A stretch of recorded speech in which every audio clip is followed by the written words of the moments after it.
Hello students, welcome to Tiwari academy.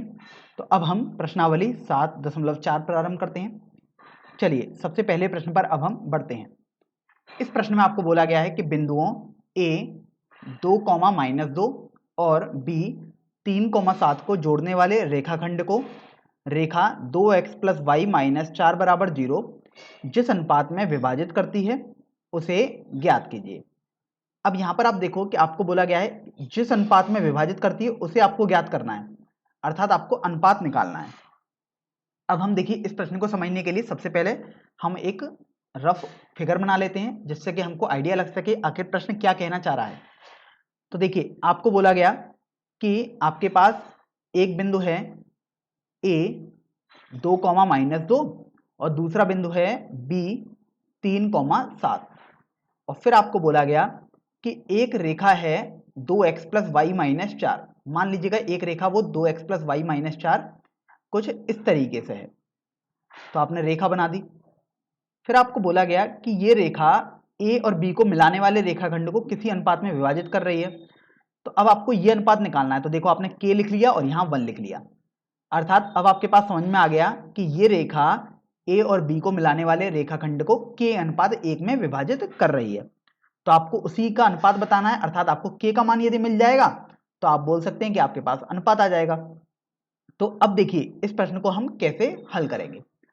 तो यहां से मान लीजिएगा ये बिंदु P पर प्रतिच्छेद करती है। तो अभी हमें इस P बिंदु के निर्देशांक ज्ञात करने होंगे। तो इस P बिंदु के निर्देशांक ज्ञात करने होंगे, अर्थात मान लीजिएगा इस P बिंदु के निर्देशांक h, k है। तो देखिए h बराबर आप फॉर्मूला लगाएंगे अंत्य विभाजन का, तो 1 का गुणा 2 से 2 प्लस k का गुणा 3 से आपके पास 3 k आ गया बटे k + 1 आ जाएगा।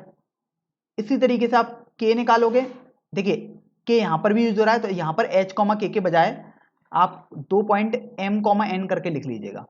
तो यहाँ पर मैंने m और n लिख देता हूँ ताकि k में आपको कंफ्यूजन होगा, क्योंकि k तो पहले से ही दिया हुआ है प्रश्न में। तो n बराबर आपके पास हो जाएगा 1 गुणा -2 अर्थात -2 प्लस k गुणा 7 अर्थात 7k बटे k + 1। तो देखिए आपने इस तरीके से P बिंदु तो ज्ञात कर लिया, जो कि P बिंदु आपके पास हो गया 2 + 3k बटे k + 1 कॉमा -2 + 7k बटे k + 1। अभी आप एक बात पर गौर करें तो पाएंगे कि चूंकि P बिंदु ये आपने इस तरीके से निकाला अंत्य विभाजन के फॉर्मूले द्वारा, लेकिन आप देखिए P बिंदु तो रेखा 2x + y - 4 = 0 पर भी आएगा। तो देखिए चूंकि P 2x + y - 4 = 0 को संतुष्ट करेगा, क्योंकि उस लाइन पर अगर आ रहा है इसका मतलब ये हुआ कि P उस लाइन को संतुष्ट करेगा। तो अभी आप P वाला मान इस वाली लाइन में लगा दोगे, तो x की जगह आप ये वाला मान रख दोगे, तो ये आ जाएगा 2 गुणा 2 + 3k बटे k + 1 प्लस y अर्थात -2 + 7k बटे k + 1 - 4 बराबर 0। तो अभी आपको इसको हल करने के k का मान निकालना होगा। तो आप देखिए 2 का गुणा आप यदि इसमें करेंगे तो 4 + 6k आ गया, -2 + 7k आ गया। और देखो अगर आपको लासापा लेना है तो यहाँ -4 का गुणा k + 1 से करना होगा बटे k + 1 बराबर 0 आपके पास आ जाएगा। तो अभी आप ये देखो जब आप तिरछा गुणा करोगे तो k + 1 का गुणा आपको 0 से करना पड़ेगा, तो वो 0 ही हो जाएगा। तो अब आपके पास एक पक्ष में बन जाएगा 4 + 6k - 2 + 7k - 4k - 4 बराबर 0। फिर आप देखिए 6k और 7k मिलकर 13k हो गया, और यदि आप 4k घटाओगे तो 9k आ गया। फिर आप देखिए 4 और 4 ये आपके पास कट जाएगा क्योंकि माइनस और प्लस चिन्ह का अंतर है। फिर आपके पास केवल -2 रहा और इसको आपने 0 के बराबर रख दिया। तो इस तरीके से k का मान 2/9 आ जाएगा।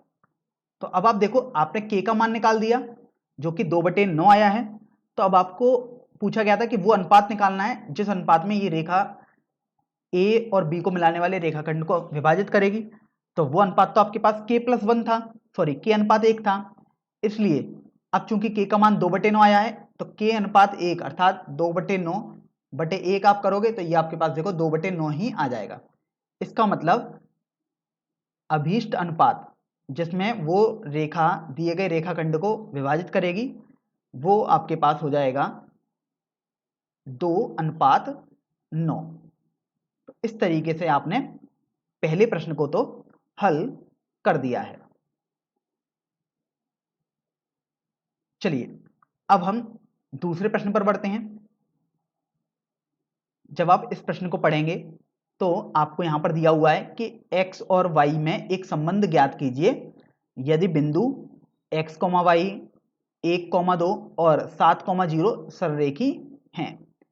तो अभी आप देखो कि यहां पर आपको 3 बिंदु दिए हुए हैं और 3 बिंदु सररेखी की बात आपसे की जा रही है। तो अब चूंकि 3 बिंदु सररेखी हैं तो आपने सीखा था कि सररेखी हैं इसका मतलब तो ये हुआ कि तीनों बिंदु एक ही रेखा पर स्थित हैं।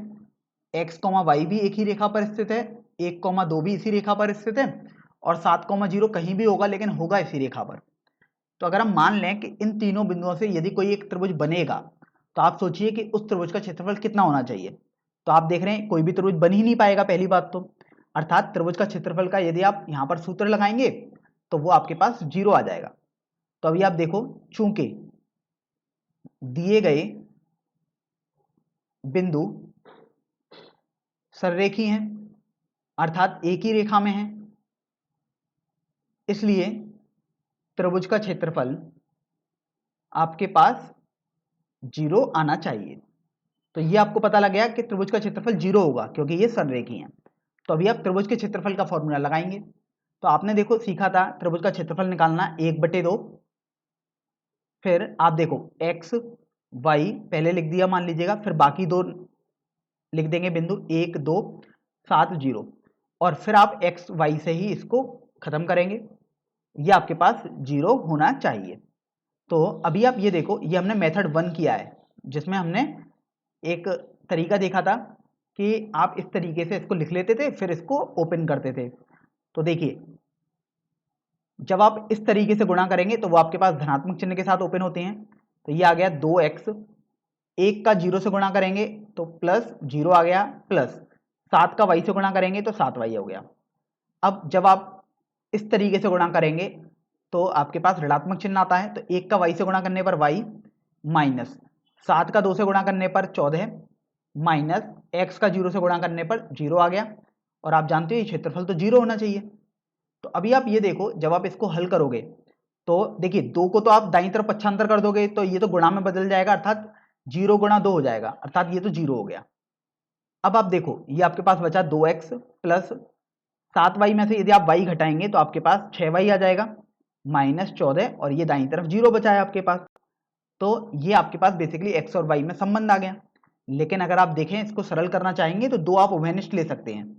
तो x प्लस 3y माइनस 7 बराबर 0 आपके पास ये आ जाएगा।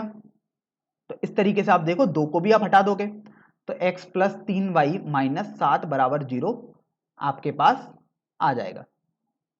तो इस तरीके से आपने x और y में संबंध ज्ञात कर लिया है। चलिए अब हम दूसरे मेथड पर चलते हैं कि आखिर दूसरा मेथड क्या है। तो देखिए दूसरे मेथड में बेसिकली हम त्रिभुज का क्षेत्रफल किसी दूसरे फॉर्मूले से निकालेंगे और फिर उसको 0 के बराबर कर देंगे। तो आप देखिए आपके पास 3 बिंदु थे, a बिंदु था x, y, दूसरा बिंदु था b मान लीजिएगा 1,2 और तीसरा बिंदु था c अर्थात 7,0। तो अभी आप देखो त्रिभुज का क्षेत्रफल आप निकालोगे तो वो आ जाएगा 1/2 x1 अर्थात x, y2 माइनस y3 अर्थात 2 माइनस 0 प्लस x2 अर्थात 1, y3 मतलब 0 माइनस y प्लस x3 अर्थात 7, y1 अर्थात y माइनस y2 अर्थात 2। ये आपने 0 के बराबर कर दिया। अब देखिए आप इसको थोड़ा सरल करेंगे तो यहां से आपके पास आ जाएगा 1/2। ये देखिए ये तो 2 आ जाएगा और 2 का x से गुणा करेंगे तो 2x आ गया। यहां पर आप देखो ये आपके पास माइनस y हो गया और 1 से गुणा करोगे तो माइनस y ही रहा। ये 7y माइनस 14 आपके पास हो जाएगा बराबर 0। तो अभी आप ये देखो कि आपके पास हो जाएगा 1/2, 2x माइनस y और प्लस 7y ये आपके पास प्लस का 6y आ गया, माइनस 14 आपके पास चल ही रहा है अचर पद, बराबर 0 हो गया यहाँ से। तो अभी आप ये देखिए कि दो आप उभयनिष्ठ ले सकते हैं दिए गए कोष्टक में से। तो जब आप दो उभयनिष्ठ लेंगे तो आपके पास कोष्टक में बचेगा x प्लस 3y माइनस 7 बराबर 0। तो देखिए 2 से 2 आपके पास यहाँ से कैंसिल हो जाएगा, तो आपके पास बच जाएगा x प्लस 3y माइनस 7 बराबर 0। तो इस तरीके से आपने दूसरे मेथड से भी निकाला, तो आपके पास जो संबंध आएगा वो हमेशा समान ही आया। पहले में भी आपके पास यही आया था, x प्लस 3y माइनस 7 बराबर 0। चलिए अब हम प्रश्न संख्या 3 पर आते हैं। यहाँ पर इस प्रश्न में बोला गया है कि बिंदुओं 6, माइनस 6, 3, माइनस 7 और 3, 3 से होकर जाने वाले वृत्त का केंद्र ज्ञात कीजिए। तो अभी आप देखो कि आपको बोला गया है कि ये 3 बिंदु आपके पास दिए हुए हैं, इनसे पास एक वृत्त होगा और जो वृत्त इनसे गुजरेगा इन तीनों बिंदुओं से, उसका आपको केंद्र बताना है। तो देखिए सबसे पहले हम एक रफ फिगर बना लेते हैं ताकि समझने में आसानी हो प्रश्न को। तो देखिए आपने एक सर्किल बना दिया अर्थात वृत्त बना दिया। अब आपको बोला गया कि ये 3 बिंदु इस पर आएंगे, कहीं ना कहीं तो आएंगे, आपको नहीं पता कहाँ आएंगे, लेकिन ये पता है कि इन परिधि पर ही ये 3 बिंदु आएंगे। तो आपने एक बिंदु यहाँ पर मान लीजिएगा बिंदु ए है। इसी तरीके से आपने बिंदु बी ये मान लिया 3, माइनस 7 और बिंदु सी आपने यहाँ पर मान लिया 3, 3। फिर बात करने को बोला गया है कि आपको वृत्त का केंद्र निकालना है। तो देखिए वृत्त का केंद्र कहीं यहाँ पर आएगा और आपने उस वृत्त के केंद्र को O मान लिया। अब चूंकि ये आपको निकालना है तो आपने H, K करके इसके निर्देशांक ज्ञात कर लिए। ये बेसिकली आपने माना है, अर्थात आपको H का मान बता देना है और K का मान बता देना है, और यदि आपके पास मान आ जाएंगे तो आपके पास वृत्त का केंद्र आ जाएगा जो कि H, K के बराबर है। तो अभी आप ये देखो कि आप जानते हैं कि यदि आप OA दूरी निकालें, OB दूरी निकालें और OC दूरी निकालें, ये तीनों दूरियां बराबर होंगी, क्योंकि ये तीनों दूरियां हैं तो वृत्त की त्रिज्या ही। तो ये तो आपको समझ में आ गया कि OA, OB और OC ये आपके पास बराबर आएंगी। तो अभी आप देखो यहां पर आपके पास इस तरीके से 3 समीकरण बन सकते हैं। एक बार आप देखो OA बराबर OB कर देना, इसी तरीके से आप एक बार OB बराबर OC कर सकते हैं और फिर OA बराबर OC कर सकते हैं। तो देखिए यहां पर हम पहले OA बराबर OB कर लेते हैं। OA का मतलब है O बिंदु और A बिंदु के बीच की दूरी। तो देखिए आपके पास आ जाएगा H माइनस 6 का whole square plus K minus 6 का होल स्क्वायर बराबर, ये आपने OA निकाल दिया। OB हो जाएगा अंडर रूट में, अर्थात O और B के बीच की दूरी, तो H माइनस 3 का whole square plus K minus 7 का होल स्क्वायर। तो देखिए आपने OB वाली दूरी भी निकाल दी। अब ये तो आप जानते हो कि त्रिज्या है, तो अब बस आप इसको थोड़ा सरल करोगे। तो देखिए सरल करने के लिए आप देख रहे हैं यहाँ पर अंडर रूट का चिन्ह है, तो आपको वो तो हटाना ही पड़ेगा। तो आप लिख सकते हैं वर्ग करने पर। ध्यान रखें वर्ग दोनों तरफ ही किया जाएगा, ऐसा नहीं करेंगे कि केवल एक तरफ वर्ग किया। जब आप वर्ग करोगे तो आप देखोगे कि अंडर रूट के चिन्ह तो हट जाएंगे दोनों तरफ से। तो आपके पास आ गया H माइनस 6 का होल स्क्वायर प्लस, ये देखो प्लस बन जाएगा तो K प्लस 6 का होल स्क्वायर बराबर, यहां पर आप देखो दाईं तरफ हो जाएगा H माइनस 3 का whole square plus K plus 7 का होल स्क्वायर।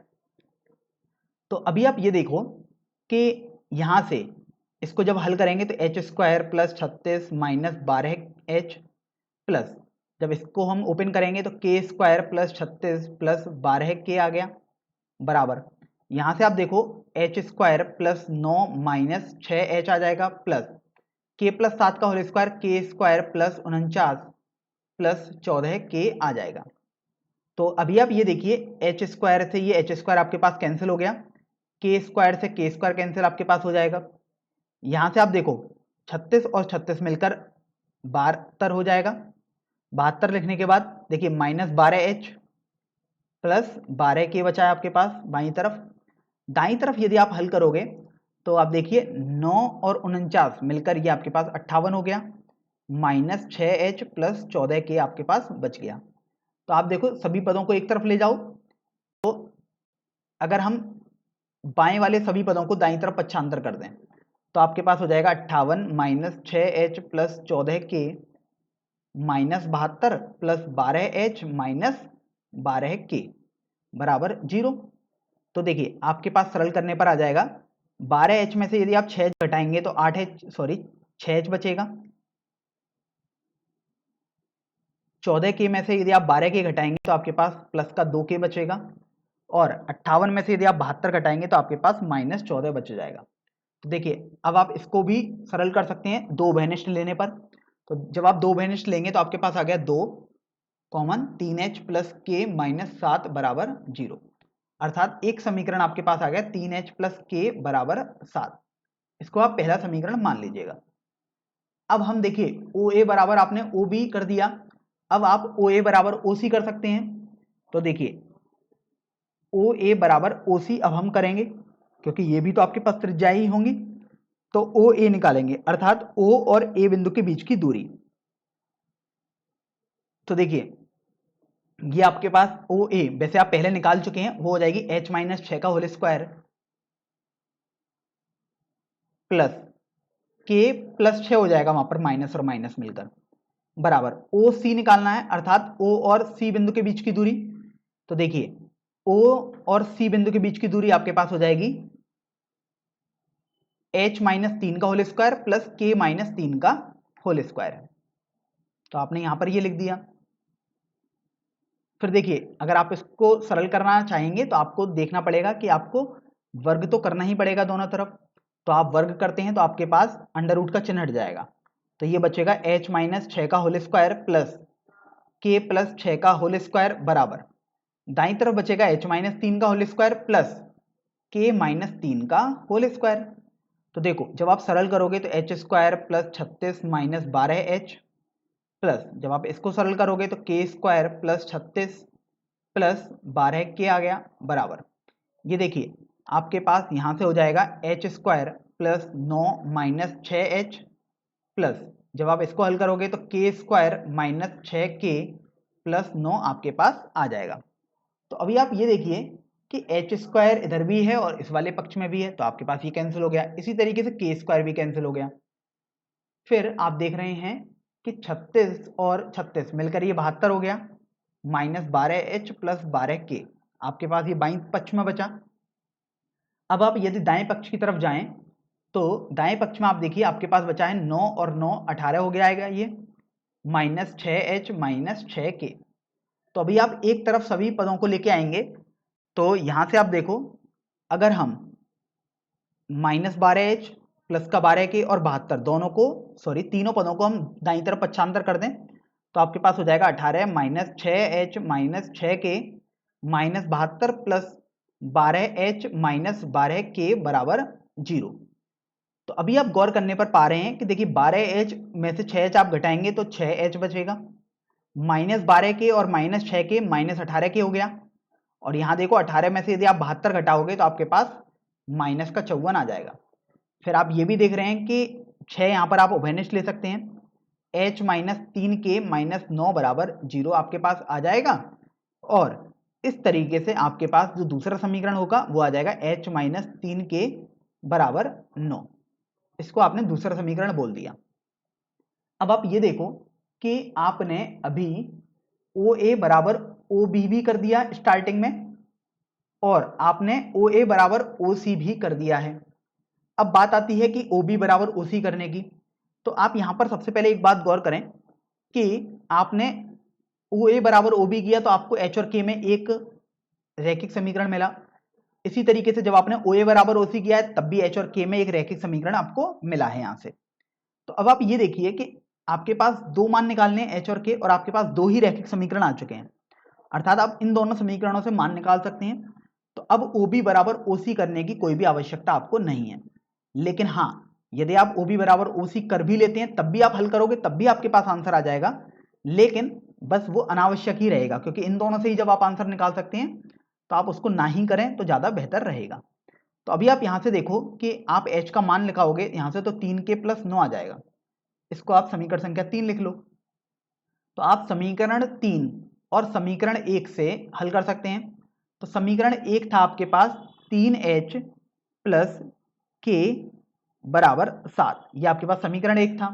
तो समीकरण 1 व 3 से अब आप देखिए आप प्रतिस्थापन विधि का यूज करके इसको हल कर सकते हैं। तो देखिए 3 h की जगह आप 3 के प्लस 9 लगा दोगे, प्लस k बराबर 7 आपके पास आ गया। ध्यान रखें अभी हम इसको हल करने की प्रतिस्थापन विधि का प्रयोग कर रहे हैं। तो यहां से जब आप इसको हल करोगे तो ये आ गया है 9k प्लस 3 का 9 से गुणा करोगे तो 27 प्लस k बराबर 7 आ गया। तो देखो 9k और k मिलकर 10k हो जाएगा, ये 7 माइनस 27 आ गया। तो k का मान आपके पास -20/10 आ जाएगा। और यदि आप -20/10 करोगे तो k का मान हल करने पर -2 आ जाएगा। तो देखिए आपने k का मान तो आसानी से ज्ञात कर लिया जो कि -2 के बराबर आया है। अब आपको तो चूंकि h का मान भी निकालना है, तो आप देखिए समीकरण 1 या 3 किसी का भी सहारा ले सकते हैं। जैसे मान लीजिएगा मैं समीकरण 3 का सहारा ले लेता हूं, तो यहां पर h बराबर आपके पास ये हो जाएगा 3 गुणा k, अर्थात 3 गुणा k का मान -2 प्लस 9 आ गया। तो h बराबर -6 प्लस 9, अर्थात h बराबर आपके पास 3 आ जाएगा।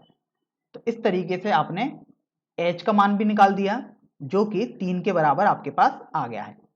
अब आप देखो कि आपको तो प्रश्न में वृत्त का केंद्र निकालने को बोला गया था, तो वृत्त का केंद्र तो आपके पास h, k था। तो इस तरीके से जब आपने h और k के मान ज्ञात कर ही लिए, तो इस तरीके से वृत्त का जो केंद्र होगा वो आपके पास हो जाएगा h, k अर्थात 3, -2। तो यहां से आपने अभी प्रश्न संख्या 3 को भी पूर्णतया हल कर दिया है। अब हम प्रश्न संख्या 4 हल करेंगे। इस प्रश्न में आपको बोला गया है कि किसी वर्ग के दो सम्मुख शीर्ष -1,2 और 3,2 हैं, तो वर्ग के अन्य दोनों शीर्ष ज्ञात कीजिए। तो यहां पर आप देखो कि आपको एक यहां पर एक पद दिया हुआ है सम्मुख करके। सम्मुख का मतलब होता है विपरीत। तो जैसे मैं एक उदाहरण के तौर पर आपको समझाता हूं कि मान लीजिएगा आपके पास ये एक वर्ग है और आपको यहां पर दो शीर्ष दिए हुए हैं। तो ध्यान रखें सम्मुख शीर्ष हैं, तो सबसे पहले आप कोई सा भी एक शीर्ष -1,2 मान लीजिएगा। जैसे आपने -1,2 इस वाले शीर्ष को मान लिया, तो अब जो 3,2 है वो इसके अपोजिट अर्थात सम्मुख ये वाला बिंदु हो जाएगा, अर्थात 3,2 ये वाला बिंदु आपके पास आ गया। तो अब आपके ऊपर निर्भर करता है कि आप किस तरीके से इसकी नंबरिंग कर देते हैं। तो जैसे मैंने इसको A बोल दिया, इसको B, इसको C और इसको D बोल दिया। तो अब बात आती है कि आपको B और D के शीर्ष अर्थात निर्देशांक ज्ञात करने हैं, क्योंकि आपको बोला गया अन्य दोनों शीर्ष ज्ञात करने हैं, अर्थात B और D आपको ज्ञात करने हैं। तो आप देखिए सबसे पहले केवल एक ही शीर्ष का मान ज्ञात करेंगे, तो वो आपके ऊपर निर्भर करता है कि पहले आप D निकालना चाहते हैं B। जिसको भी आप निकालना चाहते हैं उसको आप x और y मान लीजिएगा। जैसे मान लीजिएगा हम D को सबसे पहले निकालते हैं तो x और y लिख लेते हैं। तो अभी आप ये जानते हैं कि किसी भी वर्ग की चारों भुजाएं आपस में बराबर होती हैं। इसका मतलब चूंकि आपको D निकालना है, तो अब आप D वाली भुजाएं लिखोगे, D से जो जुड़ी हुई होंगी, तो DC बराबर आपके पास DA आ जाएगा।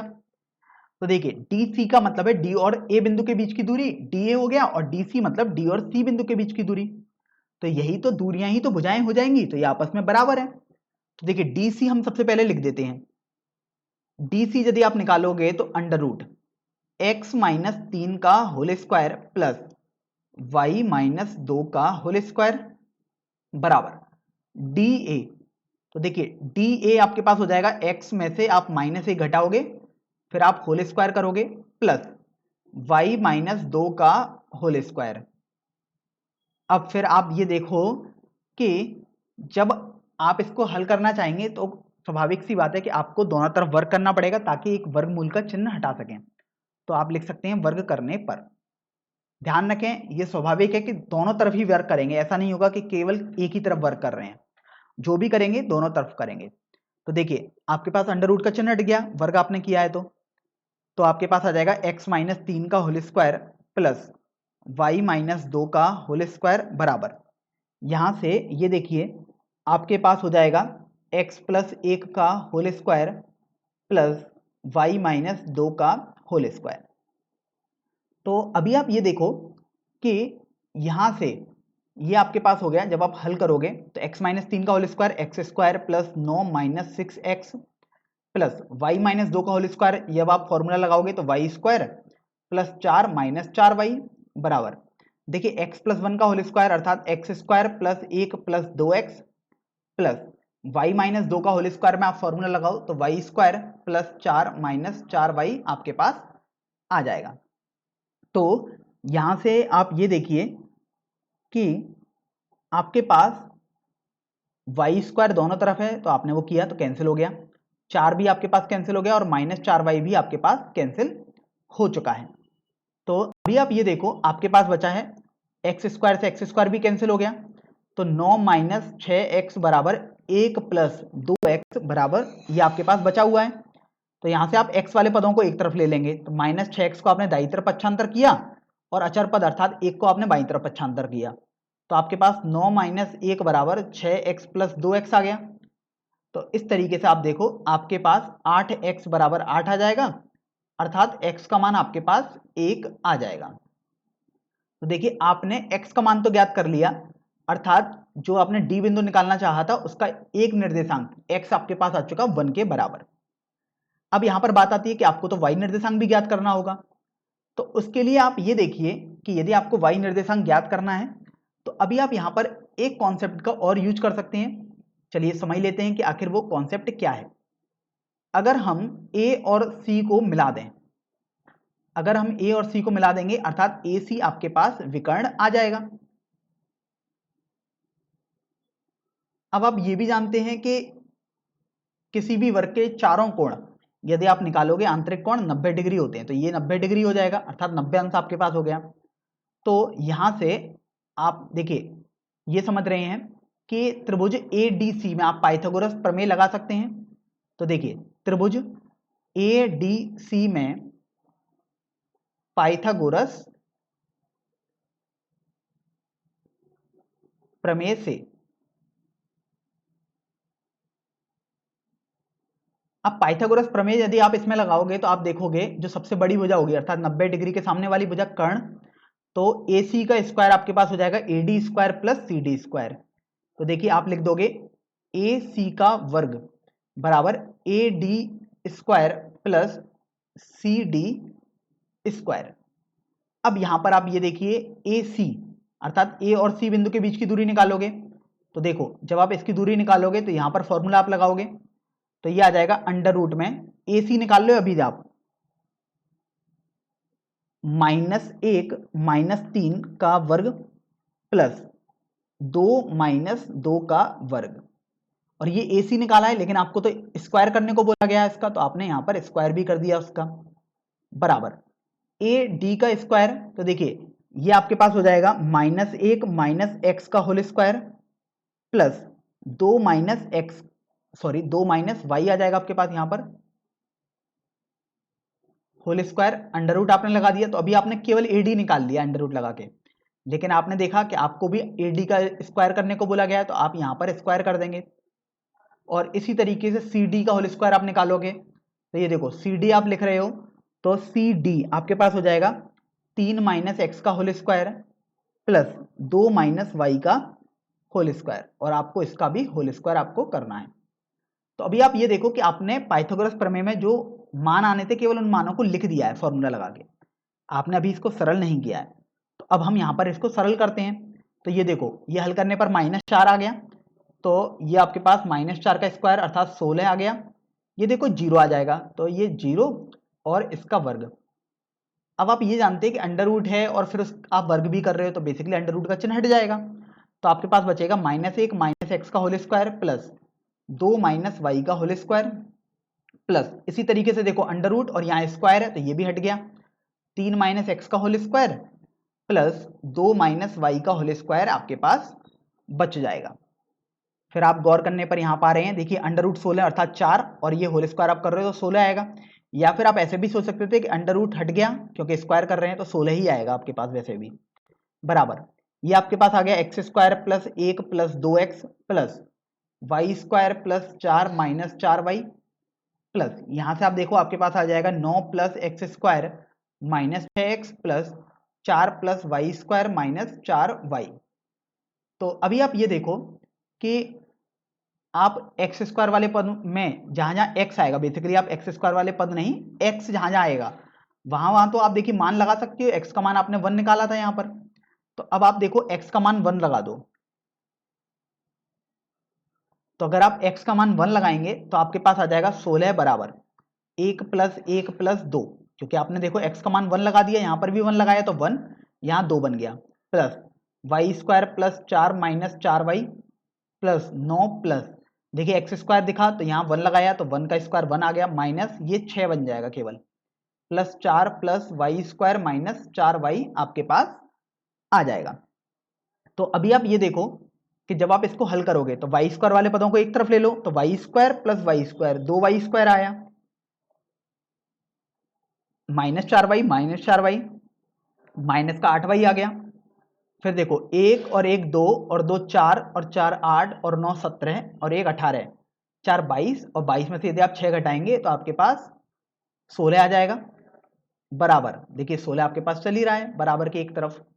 तो यहां से आप देखो 16 से 16 आपके पास कैंसिल हो जाएगा, अर्थात जब ये कट गया तो आपके पास बचा 2y स्क्वायर माइनस 8y बराबर 0।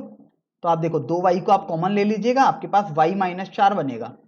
तो इस तरीके से आपके पास y बराबर 0 आ गया या y बराबर 4 आ जाएगा। तो यहां से आपको ये समझ में आ गया कि y का मान या तो आप 0 लगाएंगे या y का मान आप 4 लगाएंगे। तो इस तरीके से आपको यह समझ में आ गया कि जो d वाला आपने शीर्ष लिया था वो आपने देखिए x, y माना था। तो इस तरीके से जो x, y आपके पास 1,0 हो जाएगा, क्योंकि आपने यदि y 0 लिया, x तो 1 फिक्स था, तो यहां पर d आपके पास 1,0 हो गया। तो ये मैं केस 1 लिख देता हूं, अर्थात जब आपने y का मान 0 माना है तो आपने d बिंदु निकाल दिया, लेकिन आप ये देखिए आपको तो बोला गया था कि आपको तो b बिंदु भी निकालना है। तो देखिए ये मान लीजिएगा h, k है, तो अगर आपको b बिंदु भी निकालना है तब भी आप देखो ये प्रोसेस तो कर ही सकते थे कि ba बराबर bc करोगे आप और इसी तरीके से त्रिभुज abc में पाइथागोरस प्रमेय लगा दोगे, लेकिन वो थोड़ा और लेंथी हो जाएगा। अब यहां पर हम देखिए इसका थोड़ा सरल देखते हैं क्या तरीका हो सकता है। तो आप विकर्ण bd को बना दीजिएगा। तो अगर आप विकर्ण bd को बनाएंगे तो आप पा रहे हैं कि ये दोनों आपके पास यहां पर बिंदु O पर कट कर रहे हैं। तो आप जानते हैं कि O AC का भी मध्य बिंदु है और B D का भी मध्य बिंदु है। अब यहां पर आप देखो AC का मध्य बिंदु आप देखिए सबसे पहले निकाल लीजिएगा, यहां पर मैं निकाल देता हूं AC का मध्य बिंदु अर्थात O, वो आपके पास हो जाएगा -1 प्लस 3/2 कॉमा 2 प्लस 2/2। तो ये देखो आपके पास O आ जाएगा, ये 2 आ जाएगा हल करने पर 2/2 1 कॉमा ये 4/2 अर्थात 2 आ जाएगा। तो इस तरीके से आपके पास O आ चुका है 1,2। तो देखिए जब आपने O निकाल दिया जो कि AC का मध्य बिंदु है वो 1,2 आया, फिर आपने देखा कि O तो आपके पास B और D का मध्य बिंदु भी होता है। तो अभी आप ये देखो B और D का मध्य बिंदु आपके पास क्या आएगा। तो जब आपने D 1,0 बोला है तब B व D का मध्य बिंदु तो वो भी तो O ही होगा। तो आप देखिए B व D का मध्य बिंदु यदि आप निकालेंगे अर्थात O, तो वो आपके पास आ जाएगा 1 प्लस h/2, क्योंकि B के x कोऑर्डिनेट h है और B का y कोऑर्डिनेट k है, तो 0 प्लस k/2। तो ये आपके पास आ गया h प्लस 1/2 कॉमा k/2। ये आपने अपनी तरफ से O निकाल दिया, लेकिन आपने देखा था जब आपने A और C का मध्य बिंदु निकाला था तो O तो आपके पास 1,2 भी आया था। तो यहां से h प्लस 1/2 बराबर 1 कर दोगे आप और इस 2 को आप k/2 के बराबर कर दोगे। तो यहां से आप देखिए आपके पास h प्लस 1 बराबर 2 आ जाएगा और k बराबर 4 आ जाएगा, अर्थात h का मान 1 आ गया और k का मान 4 आ जाएगा। तो h और k तो आपने बिंदु B के निर्देशांक माने हैं, तो इस तरीके से बिंदु B के निर्देशांक आपके पास 1,4 आ जाएंगे। इसका मतलब जब आप y 0 मान लेते हैं, अर्थात d का निर्देशांक 1,0 मान लेते हैं, तब आपके पास बिंदु b का निर्देशांक 1,4 हो जाएगा।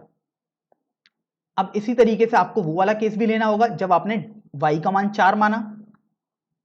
तो जब y बराबर 4 आपने लिया तो इस तरीके से आपके पास जो d था वो तो x, y आपने माना था, तो वो हो जाएगा 1,4। तो अभी आप देखो b व d का मध्य बिंदु अब निकालिए।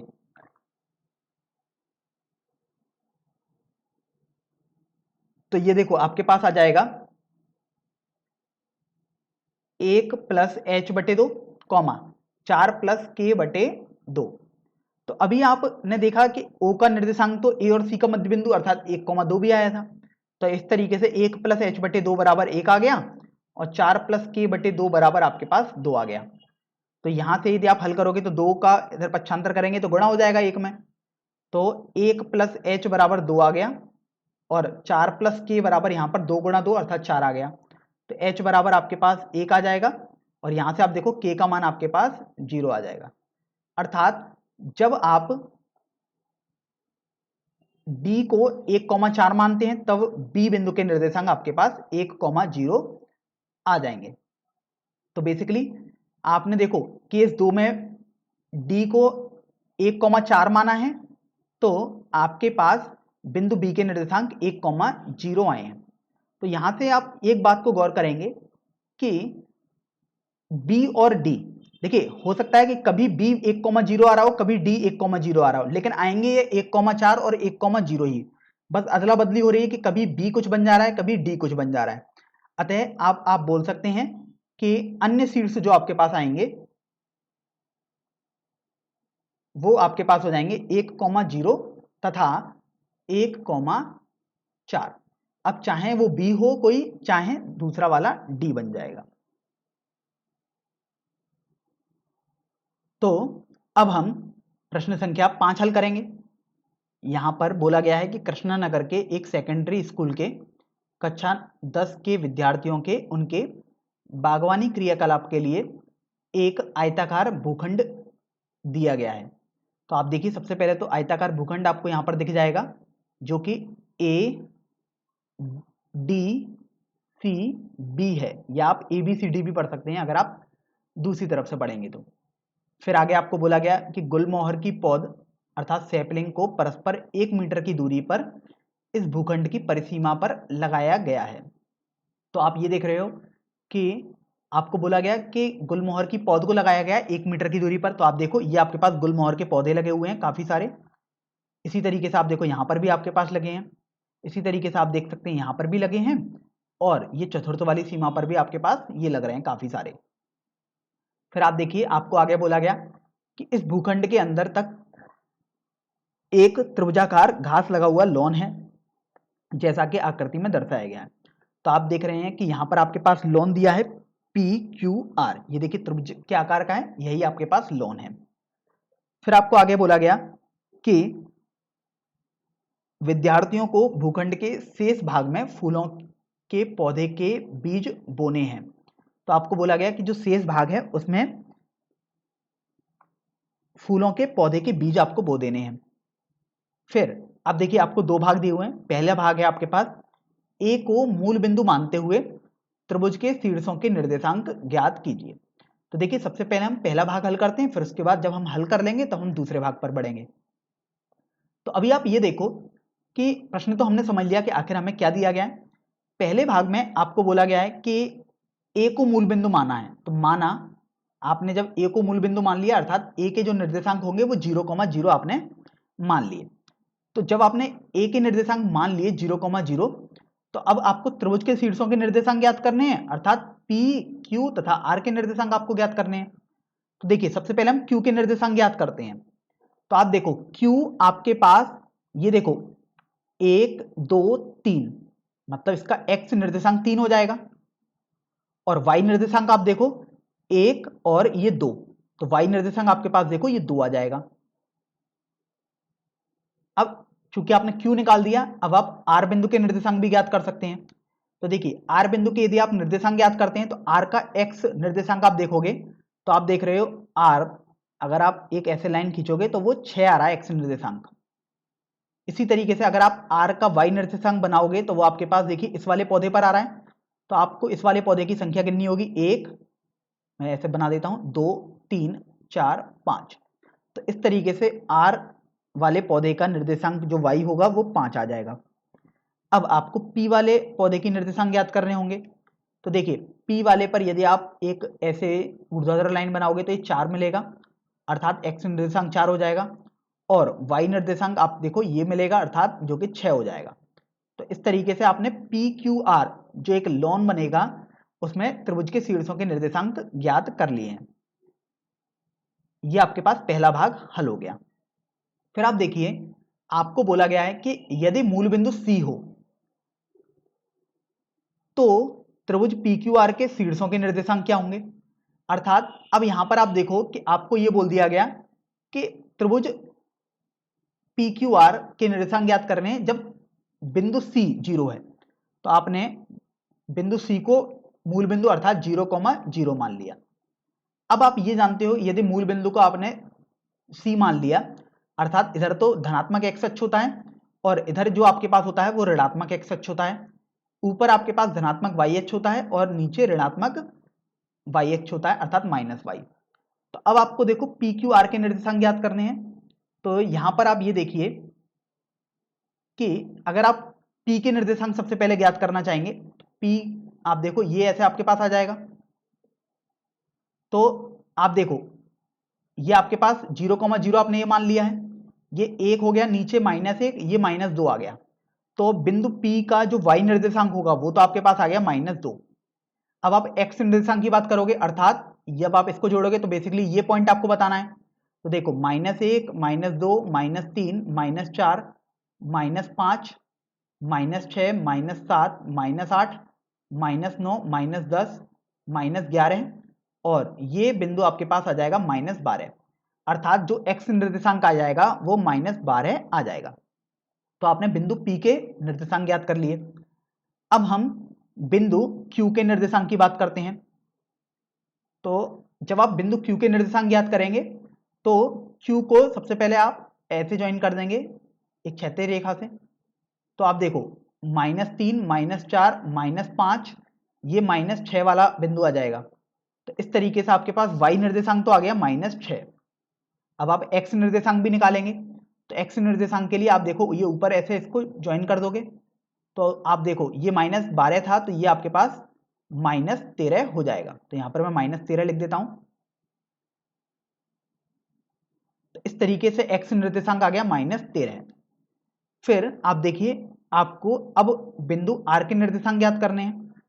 तो r के निर्देशांक के लिए आप r वालों को ज्वाइन करोगे। तो देखिए अगर आप क्षैतिज रेखा बनाओगे r से तो ये आपके पास यहां पर आकर मिल रही है। तो आप देखो y के लिए आप देखो नीचे की तरफ बढ़ोगे तो -3 पर आप आ रहे हो, अर्थात y जो निर्देशांक होगा वो -3 आ जाएगा आपके पास।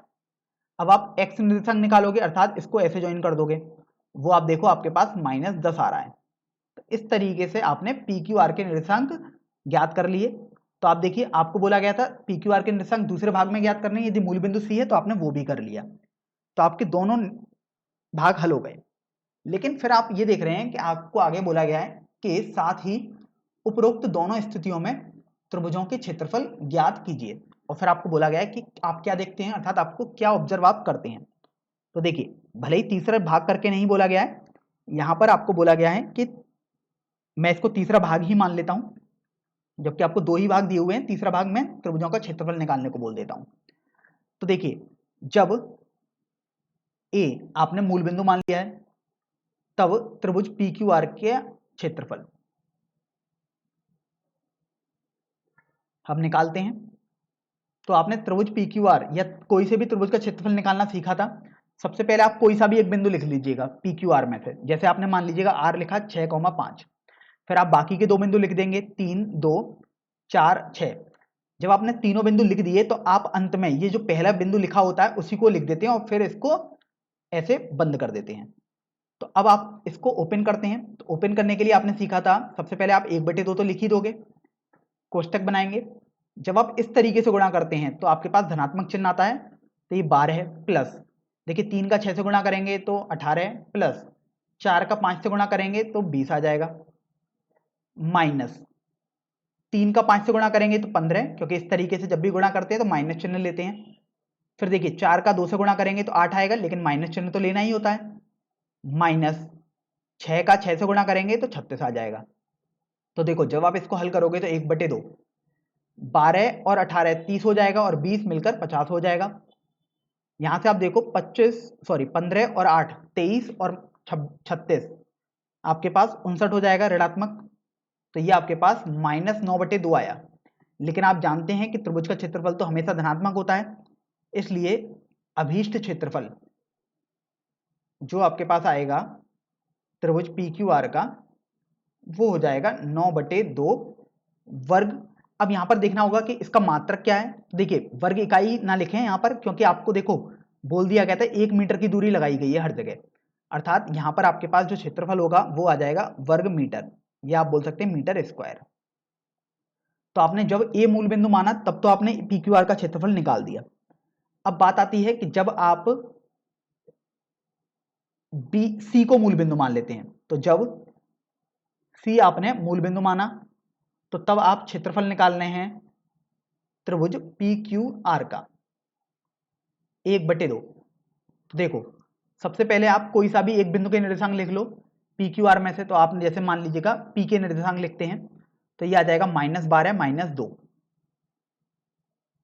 फिर आप देखिए आप Q बिंदु के निर्देशांक लिख दो -13 -6।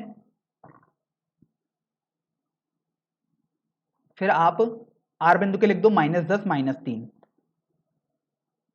और जब आपने तीनों बिंदुओं के निर्देशांक लिख दिए तो आप अंत में यही पहला निर्देशांक लिख दोगे -12 -2।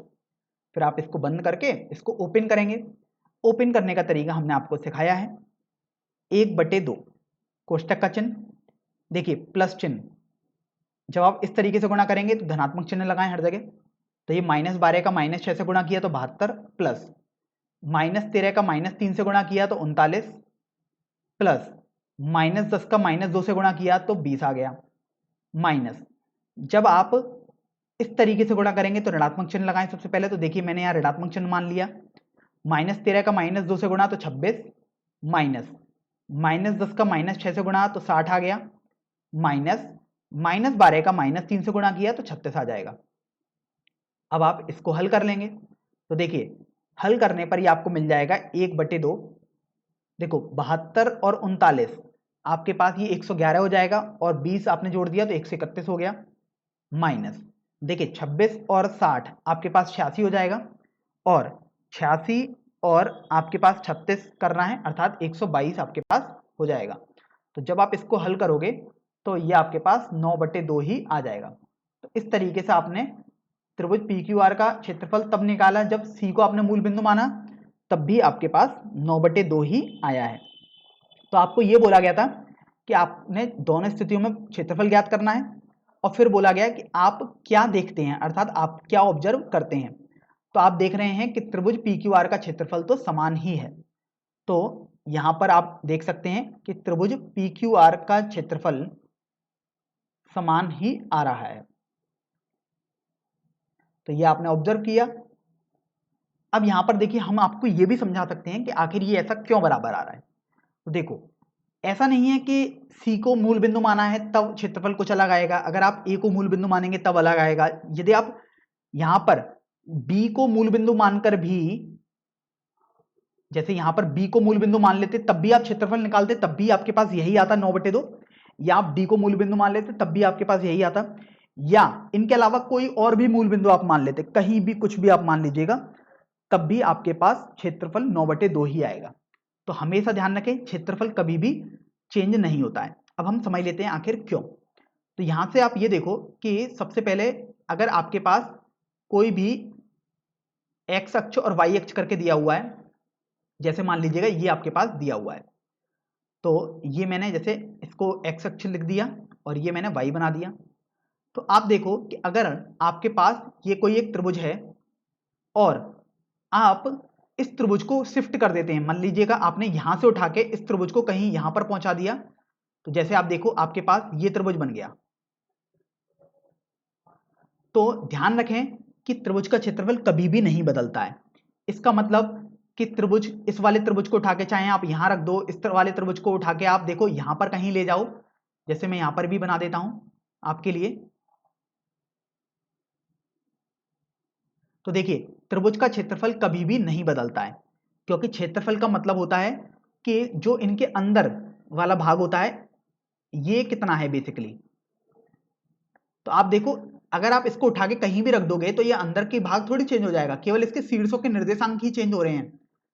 अर्थात आप चाहें इसको उठाकर कहीं भी रख देंगे, त्रिभुज का क्षेत्रफल कभी भी नहीं बदलेगा। तो यही कारण था कि आपने दोनों में क्षेत्रफल निकाला तो कभी भी नहीं बदला।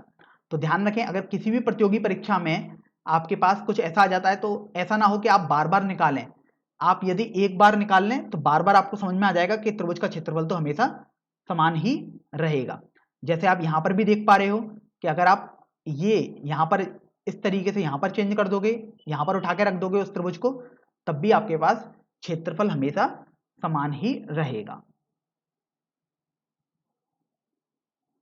तो देखिए अब हम प्रश्न संख्या 6 हल करेंगे।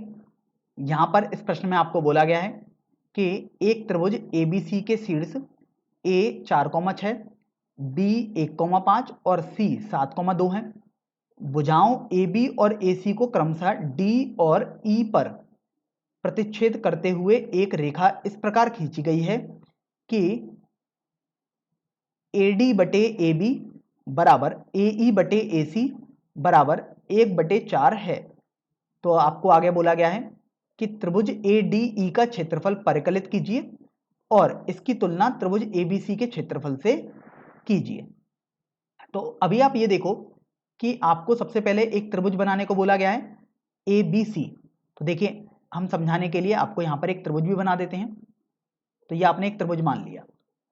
अब यहां पर आप देखो कि आपको बोला गया एक बिंदु A है, तो एक शीर्ष आपने A लिख दिया 4,6, ये आपने B शीर्ष मान लिया 1,5 और ये आपने C वाला शीर्ष मान लिया 7,2। फिर आपको बोला गया AB और AC को D व E पर प्रतिच्छेद करती हुई रेखा है। तो जब भी ये देखो आपने अनुपात निकाले ये बराबर आ रहे हैं, इसका मतलब ये हुआ कि कक्षा 9 में आपने थेल्स प्रमेय से पढ़ा था कि ये हमेशा समांतर रेखा आएगी। तो आप देखो एक समांतर रेखा यहां पर बना देते हैं।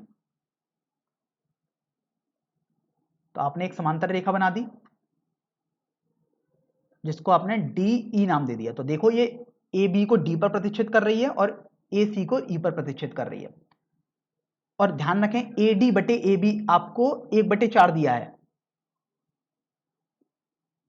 और इसी तरीके से AE बटे AC का मान भी आपको 1/4 दिया है। इसका मतलब AD मतलब ये दूरी बटे ये पूरी दूरी आपके पास 1/4 है। तो आप इसको ऐसा भी बोल सकते हो कि ये पूरी दूरी 4 है, K है और ये K है। तो ये बची हुई दूरी अर्थात BD जो आपके पास आएगी वो 3K हो जाएगी। अर्थात अब आपको ये समझ में आ जाएगा कि आप इसको ऐसे बोल सकते हैं कि D A और B को मिलाने वाले रेखाखंड को 1:3 में विभाजित करता है, D बिंदु। इसी तरीके से आप देखो AE बटे AC आपको 1/4 दिया था, तो आप इसमें भी बिल्कुल वही प्रोसेस लगाएंगे। तो आप पाएंगे कि E AC को मिलाने वाले रेखाखंड को 1:3 में विभाजित करता है। तो आपको यह पता लग गया कि E AC को किस अनुपात में विभाजित करता है और D A B को किस अनुपात में विभाजित करता है। तो अब आप देखिए D और E के निर्देशांक ज्ञात कर सकते हैं आसानी से। तो देखिए D के निर्देशांक हम बताते हैं। तो देखिए D के निर्देशांक क्या हो जाएंगे, 1 का गुणा आप 1 से करोगे क्योंकि आप यहां पर आप अंत्य विभाजन का फॉर्मूला लगाएंगे। तो 1 गुणा 1 प्लस, अब यहां से आप देखो 3 का गुणा 4 से करोगे क्योंकि आप x निर्देशांक निकाल लो तो x निर्देशांक ही लोगे अभी। तो 3 गुणा 4 बटे m प्लस n अर्थात 1 प्लस 3 आप कर देंगे यहां पर, कॉमा अब आप y निर्देशांक निकालेंगे। तो 1 का गुणा अब आप 5 से करोगे तो 1 गुणा 5 प्लस 3 का गुणा अब आप 6 से करोगे तो 3 गुणा 6 बटे 1 प्लस 3 आपके पास आ जाएगा। तो देखो जब आप इसको सरल करोगे तो ये आपके पास आ जाएगा 1 गुणा 1 1 हो गया, 3 गुणा 4 12, तो ये 13/4 आ गया, कॉमा देखो ये 5 हो गया और ये 18 हो गया, तो 18 और 5 23/4 आ जाएगा। तो इस तरीके से आपने बिंदु D के निर्देशांक तो ज्ञात कर लिए 13/4 कॉमा 23/4। अब बात आती है कि बिंदु ई के निर्देशांक क्या होंगे, उसको भी हम ज्ञात कर लेते हैं। तो देखिए बिंदु ई के निर्देशांक 1 गुणा 7 प्लस, अब आप 3 का गुणा 4 से करोगे तो 3 गुणा 4 बटे 1 प्लस 3, कॉमा 1 गुणा 2 प्लस 3 गुणा 6 बटे 1 प्लस 3। तो ये देखो, ये हल करने पर आपके पास हो जाएगा, देखो 1 गुणा 7 हो गया और ये 12 हो गया, तो 12 और 7 19 आ जाएगा आपके पास बटे 4, कॉमा यहाँ पर देखो 2 और ये 18 और 2 20 बटे 4 अर्थात 5 आ जाएगा। तो आपने डी और ई के निर्देशांक भी ज्ञात कर लिए। तो अब आपको बोला गया है कि त्रिभुज ए डी ई का क्षेत्रफल आप निकालिए। तो देखिए क्षेत्रफल निकालने के लिए आपने सीखा था 1/2 आप लिखेंगे। अब आप ए डी या ई में से कोई भी एक निर्देशांक सबसे पहले लिख दीजिएगा। तो यहां पर हम ए वाला निर्देशांक लिख सकते हैं, वो 4 और 6 है, काफी आसान है संख्याएं। फिर आप देखिए ऐसी वाली संख्याएं लिख दीजिएगा, ये थोड़ी जटिल पड़ेंगी आपके पास गणना करने में, क्योंकि बटे में दी हुई है। तो आपने 13/4 23/4 लिख दी, फिर आपने 19/4 और 5 लिख दी।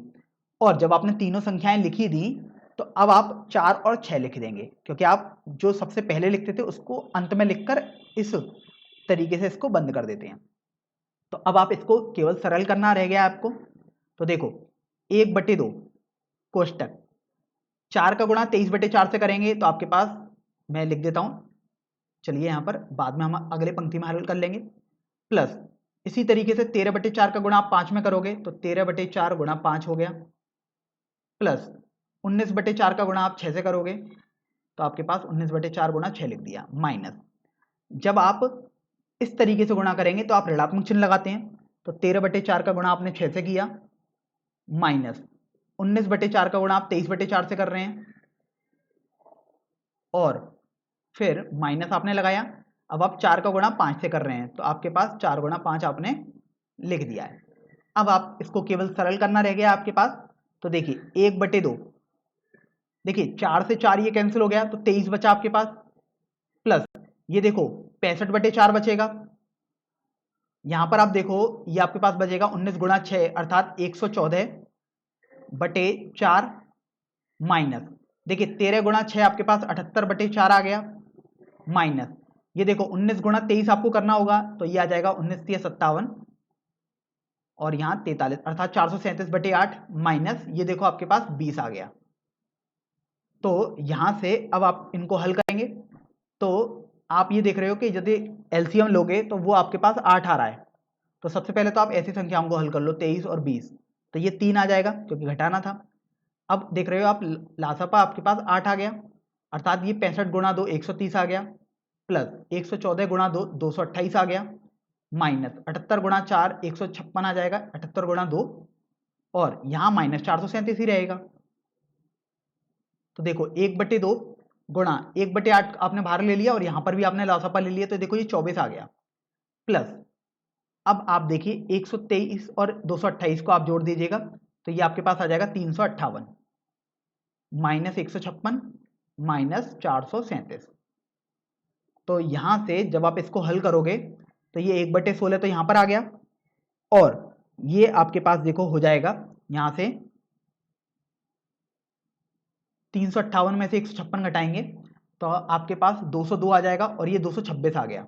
226 में से यदि आप 437 घटाएंगे तो ये आपके पास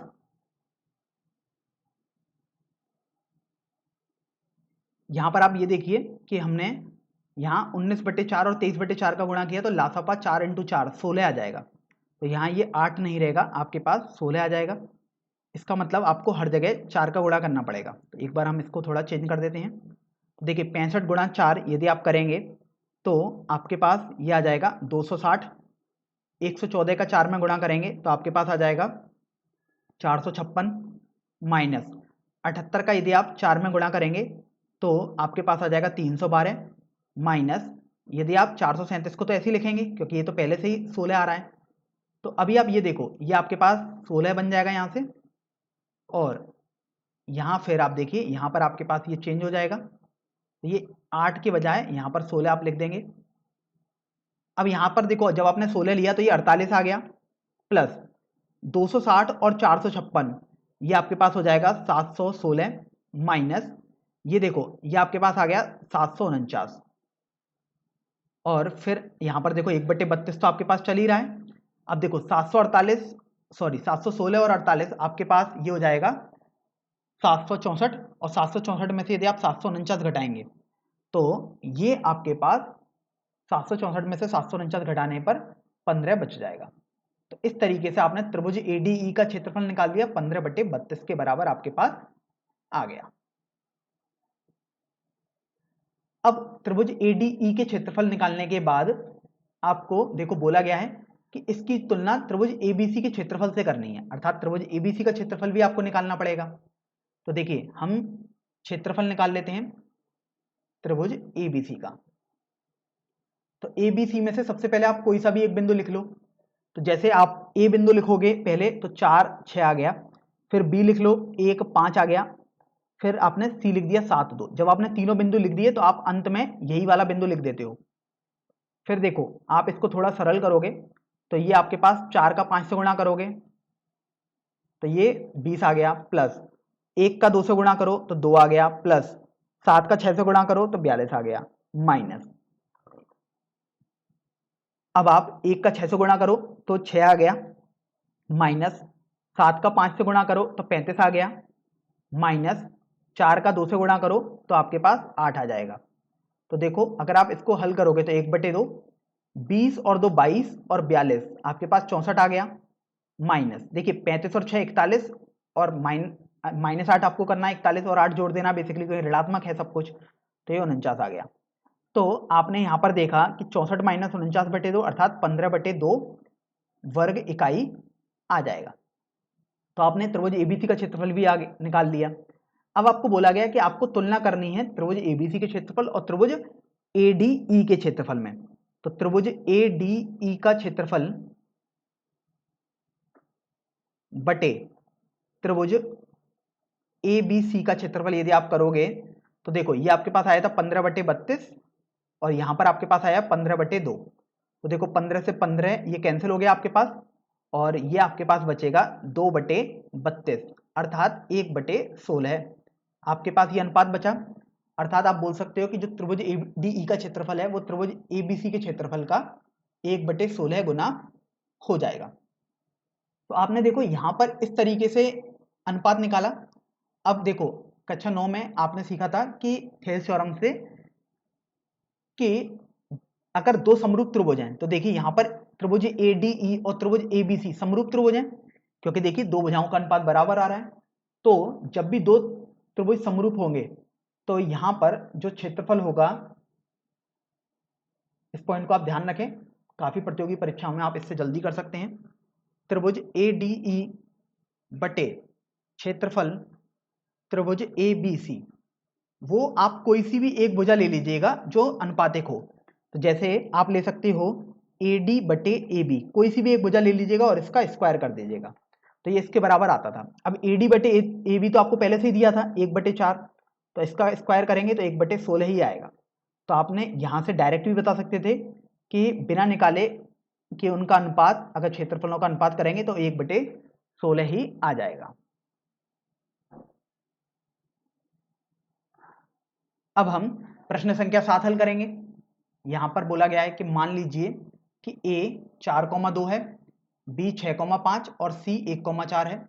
एक त्रिभुज ABC के शीर्ष हैं। फिर आगे आपको बोला गया कि A से होकर जाने वाली माध्यिका BC से D पर मिलती है, तो बिंदु D के निर्देशांक ज्ञात कीजिए।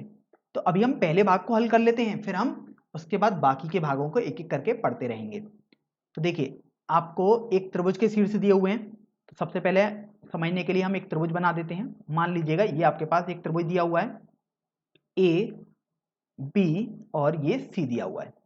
तो देखिए A के निर्देशांक 4,2, B के निर्देशांक 6,5 और C के निर्देशांक 1,4, ये आपने यहां पर लिख दिए। अब आप ये देखो कि पहले भाग में आपको बोला गया कि A से होकर जाने वाली माध्यिका BC से D पर मिलती है। अर्थात देखिए ध्यान रखें, माध्यिका का मतलब ही ये होता है कि अगर A से होकर जाने वाली है तो ये BC के मध्य बिंदु पर ही मिलेगी। अर्थात इसका मतलब ये हुआ कि जो BC का मध्य बिंदु होगा वही आपके पास D हो जाएगा। तो A से होकर जो माध्यिका जाएगी वही D पर मिलेगी, अर्थात D BC का मध्य बिंदु हो जाएगा। तो इस तरीके से D का निर्देशांक आपको ज्ञात करना है, अर्थात BC का मध्य बिंदु का निर्देशांक आपको ज्ञात करना है। तो देखो D का निर्देशांक अर्थात BC का मध्य बिंदु, तो देखो मध्य बिंदु का निर्देशांक ज्ञात करने के लिए 6 + 1/2 आप लिख दो, कॉमा 5 + 4/2 हो जाएगा। तो इस तरीके से आप देखिए आपके पास D बिंदु का निर्देशांक आ गया 7/2, 9/2। तो आपने इस तरीके से D का निर्देशांक ज्ञात कर लिया। यह आपको बोला जाता है कि B और C का मध्य बिंदु वो भी आपके पास सेम ही रहेगा। तो पहला भाग तो आपके पास आसानी से हल हो चुका है।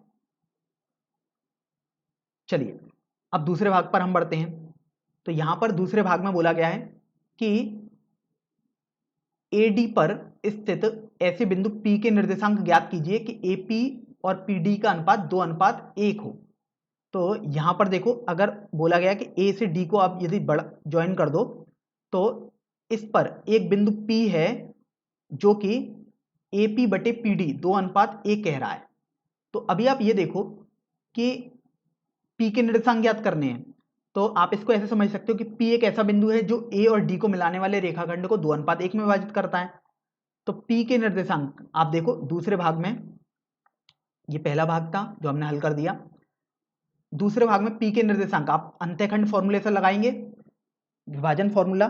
तो देखो 1 का गुणा अब आप 4 से करो, तो 1 × 4 प्लस यहां पर D के निर्देशांक में यही लिख देता हूं 7/2, 9/2 हो जाएगा। तो अब आप 2 का गुणा 7/2 से करोगे, तो आपने ये लिख दिया बटे, देखो 2 + 1 कर दोगे, कॉमा अब आप Y निर्देशांक निकालोगे तो 1 का गुणा पहले आप 2 से कर दो, प्लस देखिए 2 का गुणा अब आप 9/2 से कर दो,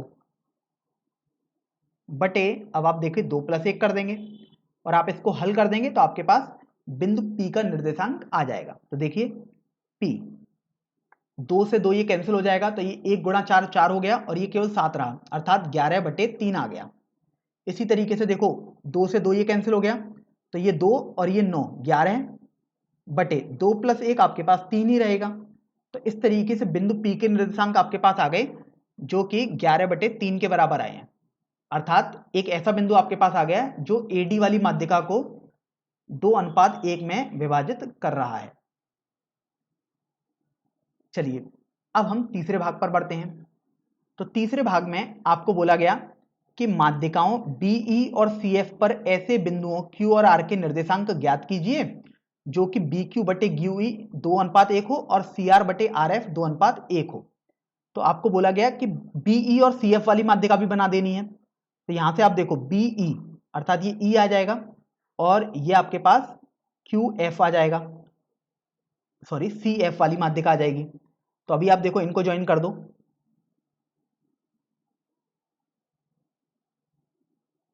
और इसी तरीके से आप ये वाली माध्यिका भी बना देंगे।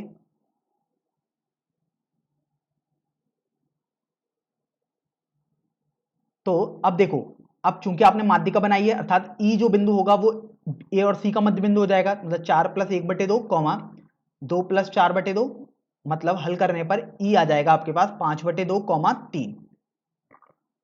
इसी तरीके से आपको F के निर्देशांक भी ज्ञात करने होंगे, अर्थात A और B का मध्य बिंदु। तो ये हो जाएगा 4 + 6/2, 2 + 5/2। तो जब आप इसको हल करोगे तो ये आ जाएगा 5, 7/2। तो इस तरीके से आपने बिंदु F के निर्देशांक भी ज्ञात कर लिए। अब जैसे आप देखो अगर आपको Q बिंदु के निर्देशांक ज्ञात करने हैं तो BQ/QE 2:1 दिया है। तो जैसे देखो आप ऐसे बोल सकते हो तीसरे भाग में B बिंदु आपके पास ये है जो कि था 6,5, फिर आपने देखिए E बिंदु निकाला जो कि आपके पास आया 5/2, 3, और आपको बोला गया कि Q इस पर एक बिंदु है जो इसको 2:1 में विभाजित कर रहा है। तो आपको Q के निर्देशांक ज्ञात करने हैं। तो आप देखिए अंतः विभाजन का फॉर्मूला आप यहां पर लगाओगे, Q के निर्देशांक देखिए 1 का गुणा अब आप 6 से कर दोगे तो 6 प्लस 2 का गुणा 5/2 से करोगे तो केवल 5 आएगा, बटे 2 + 1 कर दोगे, कॉमा। अब देखो 1 का गुणा आप 5 से करोगे तो 5 आ गया, प्लस 2 का गुणा आप 3 से करोगे तो 6 आ जाएगा, बटे 2 + 1 कर दोगे। तो इस तरीके से आप देख रहे हो Q का निर्देशांक भी आपके पास 11/3, 11/3 ही आ जा रहे हैं। तो Q के निर्देशांक आपने ज्ञात कर लिए। अब आपको आगे बोला गया था कि इसी तरीके से आपको बिंदु R के निर्देशांक ज्ञात करने हैं, जो कि C और F को 2:1 में विभाजित कर रहा है। तो देखिए हम R के निर्देशांक भी ज्ञात करते हैं। तो देखिए जैसे ये मान लीजिएगा आपके पास बिंदु C है, जिसके निर्देशांक आपको प्रश्न में बोले गए थे 1,4, और F के निर्देशांक देखिए आप निकाल चुके हैं यहां पर, जो कि आपके पास है 5,7/2। तो देखिए आपने 5,7/2 लिख दिया, और बोला गया कि जो ये बिंदु R है वो इसको 2:1 में विभाजित कर रहा है, तो आपको R के निर्देशांक बताने हैं। तो देखिए सबसे पहले 2 का गुणा 5 से कर दो तो 10 आ गया, प्लस 1 का गुणा 1 से करोगे तो 1 आ जाएगा, बटे m + n अर्थात 2 + 1, कॉमा। देखिए 2 का गुणा अब आप 7/2 से करोगे तो 7 आ गया, प्लस 1 का गुणा 4 से करोगे तो 4 आ जाएगा, बटे 2 + 1 आ गया। तो यहां से आप ये देख रहे हैं जब आप इसको हल करोगे तो R का मान आपके पास देखो 10 + 1 11 आ जाएगा, और हर में 2 + 1 अर्थात 3 आ जाएगा। इसी तरीके से देखो 7 + 4 ये भी 11 आ गया, और यहां पर भी 3 आ गया। तो इस तरीके से आपने R बिंदु के निर्देशांक भी ज्ञात कर लिए, जो कि 11/3, 11/3 आए हैं। तो आपने देखिए Q के निर्देशांक भी ज्ञात कर लिए और R के निर्देशांक भी ज्ञात कर लिए। फिर आप देखिए आपको अगले भाग में बोला गया कि आप क्या देखते हैं। तो देखिए अब आपको बोला गया कि आप क्या देखते हैं, मतलब आप ऐसा क्या ऑब्जर्व कर रहे हैं जो आपको अलग दिखाई दे। तो आप देखिए आपने P बिंदु के निर्देशांक ज्ञात किए थे, जो कि आपके पास 11/3, 11/3 आए थे। आपने देखिए यहां पर Q बिंदु के निर्देशांक ज्ञात किए, वो भी आपके पास 11/3, 11/3 आए थे। और आप देखो आपने R बिंदु के निर्देशांक ज्ञात किए, वो भी आपके पास 11/3, 11/3 ही आए हैं। तो देखिए यहां से आपको बेसिकली ये ऑब्जर्व हो रहा है कि P, Q तथा R ये आपके पास एक ही बिंदु है, या आप बोल सकते हैं कि निर्देशांक आपके पास समान है। तो ये आपने देख लिया यहां से। अब देखिए यहां पर हम इसको समझ भी लेते हैं कि आखिर ऐसा क्यों हो रहा है कि इन तीनों के निर्देशांक समान आ रहे हैं। तो अब आप ये देखो कि आपने पढ़ा था कि त्रिभुज की माध्यिका को, मैं यहां पर लिख देता हूं उस प्रमेय को, त्रिभुज की माध्यिका को 2:1 में विभाजित करने वाला बिंदु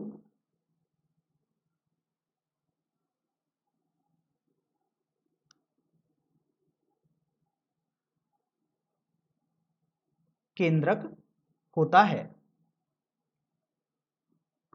तो यहां से आप ये देखो कि त्रिभुज की माध्यिका को 2:1 में जो भी बिंदु विभाजित करता है वो केंद्रक होता है, और आप जानते हैं कि त्रिभुज का केंद्रक तो केवल एक ही होता है। तो आप ये देखो जो आपने यहां पर AD वाली माध्यिका ली है, उसको जो 2:1 में विभाजित कर रहा है, तो अर्थात P बिंदु ये केंद्रक हुआ। इसी तरीके से B और E वाली भुजा को जो 2:1 में विभाजित कर रहा है वो भी तो बिंदु केंद्रक ही आएगा, और आप देखते हो केंद्रक तो एक ही बिंदु होता है, तो Q भी बेसिकली यही बिंदु होगा। और फिर आप देखो जो आपके पास CF वाली माध्यिका है उसको 2:1 में जो बिंदु विभाजित करेगा वो भी आपके पास केंद्रक ही होगा, अर्थात बिंदु R भी आपके पास यही आएगा। तो इस तरीके से आपने देखा PQR के निर्देशांक आपके पास एक ही आ रहे हैं, क्योंकि आप बार बार यही पूछा जा रहा है प्रश्न में कि 2:1 में विभाजित करने वाला बिंदु बताइए, तो बेसिकली वो एक ही बिंदु आएगा जो कि केंद्रक आएगा। अब चौथे भाग के बाद आप देखिए आपको पांचवें भाग में बोला गया है कि यदि A x1, y1, B x2, y2 और C x3, y3 त्रिभुज के शीर्ष हैं, तो इस त्रिभुज के केंद्रक के निर्देशांक ज्ञात कीजिए। तो देखिए पांचवें भाग पर अब हम बढ़ते हैं। अगर आपके पास बिंदु A मतलब शीर्षों के निर्देशांक दिए हुए हैं x1, y1, बिंदु B के निर्देशांक हैं x2, y2, और बिंदु C के निर्देशांक हैं x3, y3, तो केंद्रक के निर्देशांक,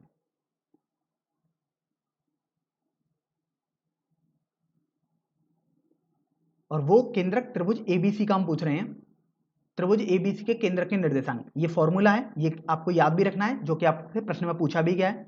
ये होता है आपके पास x1 plus x2 plus x3 बटे 3 comma y1 plus y2 plus y3 बटे 3।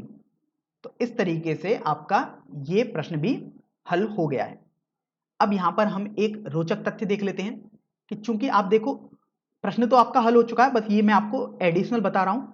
आपको बोला गया था कि त्रिभुज की माध्यिका को 2:1 में विभाजित करने वाला बिंदु केंद्रक होता है, जो कि आपको देखिए दूसरे और तीसरे भाग में पूछा गया। बेसिकली केंद्रक के निर्देशांक ही आपसे पूछे गए थे, क्योंकि आप बार बार माध्यिका को 2:1 में विभाजित करवा रहे थे।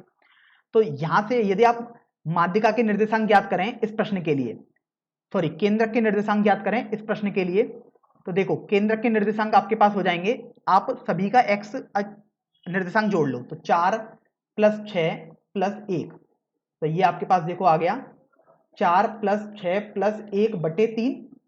अब इसी तरीके से यहां पर लगाओ, क्योंकि आपसे बार बार बेसिकली केंद्रक पूछा गया रहा था, लेकिन बस भाषा आपको ये दी हुई थी कि माध्यिका को 2:1 में विभाजित कर रहा है। तो देखो y1 plus y2 plus y3 आप करेंगे, तो देखिए 2 प्लस 5 प्लस 4 आप कर देते हैं यहां पर, तो ये आपके पास आ गया 2 प्लस 5 प्लस 4 बटे 3। तो देखो जब आप इसको हल कर रहे हो तो आपके पास देखो 4 और 6 10 और 1 11, 11 बटे 3 ही आया, कॉमा यहां से भी देखो 5 और 2 7 और 4 11 बटे 3 ही आएगा। तो इस तरीके से आपने देख भी लिया कि 2:1 में विभाजित करने वाला जो माध्यिका होती है, माध्यिका को जो पॉइंट होता है 2:1 में विभाजित करता है, वो एक केंद्रक होता है। अब हम प्रश्नावली 7.4 का सबसे अंतिम प्रश्न अर्थात प्रश्न संख्या 8 हल करेंगे। यहां पर इस प्रश्न में बोला गया है कि बिंदुओं a -1, b -1,4, c 5,4 और d 5,-1 से एक आयत ABCD बनता है। P, Q, R और S क्रमशः भुजाओं AB, BC, CD और DA के मध्य बिंदु हैं। क्या चतुर्भुज PQRS एक वर्ग है? क्या यह एक आयत है? क्या यह एक समचतुर्भुज है? सकारण उत्तर दीजिए। तो देखिए आपको बोला गया सबसे पहले एक आयत ABCD बनाना है और फिर PQRS उनकी भुजाएं के मध्य बिंदु हैं। जब आप उनको ज्वाइन कर रहे हैं तो आपको पूछा गया कि जो PQRS है वो या तो वर्ग या आयत या समचतुर्भुज क्या है, और आपको ऐसे ही नहीं बता देना है, आपको सकारण मतलब कारण सहित उत्तर देना है। तो देखिए मतलब आपको पूरे प्रोसेस से आपको इस प्रश्न को हल करना है। तो यहां पर सबसे पहले आप देखिए आपको बोला गया कि एक आयत बनाना है ABCD। तो देखिए हम एक आयत बना लेते हैं कि आपको प्रश्न अच्छे से समझ में आए। तो उसके लिए हमने देखिए एक आयत बनाया ABCD। तो देखिए जैसे मैं इसको A बोल देता हूं, इसको B, इसको C, इसको D, आप किसी को भी A बोल सकते हैं, निश्चिंत रहें उस बारे में। A लेकिन निर्देशांक आप यही लिखें, A के निर्देशांक -1, B के निर्देशांक -1,4, C के निर्देशांक 5,4 और D के निर्देशांक 5,-1। अब देखिए आपने आयत तो बना दिया। अब बात आती है कि PQRS इनकी भुजाओं के मध्य बिंदु हैं। तो देखिए P हो गया AB का मध्य बिंदु, Q बोला गया था BC का मध्य बिंदु है, तो आपने BC का मध्य बिंदु बना दिया Q। R आपसे देखो बोला गया CD का मध्य बिंदु है, तो ये R हो गया और ये आपके पास S हो गया। तो अभी आप ये देखो कि अब चूंकि आपको PQRS के निर्देशांक भी पता होने चाहिए, तो देखो P के निर्देशांक हम यहां से ज्ञात कर सकते हैं, क्योंकि P A और B का मध्य बिंदु है, अर्थात ये हो जाएगा -1 बटे 2 कॉमा -1 प्लस 4 बटे 2। तो देखो हल करने पर ये आपके पास आ गया -2 बटे 2 अर्थात -1 कॉमा देखो -1 प्लस 4 ये 3 हो जाएगा धनात्मक बटे 2। तो आपने बिंदु P के निर्देशांक तो ज्ञात कर लिए, जो कि -1 कॉमा 3 बटे 2 आपके पास आए हैं। अब इसी तरीके से हम Q के निर्देशांक ज्ञात कर लेते हैं। तो Q आपने देखा था B और C का मध्य बिंदु था, तो ये आपके पास हो जाएगा -1 प्लस 5 बटे 2 कॉमा 4 प्लस 4 बटे 2। तो देखो हल करने पर -1 प्लस 5 ये 4 हो जाएगा, बटे 2 भी है अर्थात ये 2 आ गया, कॉमा 4 प्लस 4 8 बटे 2 अर्थात 4 आ जाएगा। तो इस तरीके से आपने Q के निर्देशांक ज्ञात कर लिए 2,4। यहां पर मैं एक रेखा खींच देता हूं ताकि आपको कोई भी संदेह ना हो। तो जो भी हम गणना कर रहे हैं इसके नीचे कर रहे हैं। अब इसी तरीके से आपको आर के निर्देशांक भी ज्ञात करने होंगे। तो आर आप देखो डी और सी का मध्य बिंदु है, तो इसके निर्देशांक हो जाएंगे 5 प्लस 5/2 कॉमा -1 प्लस 4/2। तो आप ये देख रहे हो कि जब आप इसको हल करोगे तो 5 प्लस 5 अर्थात 10/2, तो ये तो 5 आ गया, और ये आपके पास हल करने पर 3/2 आ जाएगा। तो आपने यहां से देखो आर के निर्देशांक ज्ञात कर लिए 5, 3/2। अब बात आती है कि आपको एस के निर्देशांक ज्ञात करने हैं। तो देखिए एस आपके पास ए और डी का मध्य बिंदु है, तो ये आपके पास हो जाएगा -1 प्लस 5/2 कॉमा -1/2। देखो हल करने पर ये आपके पास आ गया -1 प्लस 5 4/2, तो 2 आ गया, और देखो -2/2 अर्थात -1 बन जाएगा। तो इस तरीके से आपने एस के निर्देशांक भी ज्ञात कर लिए जो कि 2, -1 आए हैं। अब यहां पर आपको बोला गया कि आप पी क्यू आर एस को मिला दो, तो देखिए हम मिला देते हैं यहां पर।